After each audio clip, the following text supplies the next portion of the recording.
তো এটা আমার পোষা কালু, ঠিক আছে। খুবই খুবই আদরের আমার কাছে নয়, শুধু আমার ফ্যামিলির কাছেও খুবই খুবই আদরের।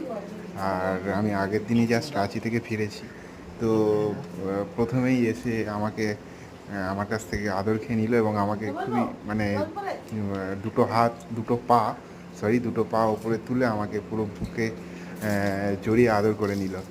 তারপরে এই দেখো এখন বাবা একে স্নান করাচ্ছে। হ্যাঁ, আর একদম শান্ত ছেলের মতন স্নান করছে, কিন্তু বাইরের কেউ এলেই হয়ে যায় একেবারে অশান্ত। আর জিভ দিয়ে চেটে চেটে জলগুলো খাচ্ছে। বসা বসা, হ্যাঁ বসু, বসে যান ক, তাহলে বস, মাথা হাত গুলো একটু বসে বসে না বসে বস বস। বস হুম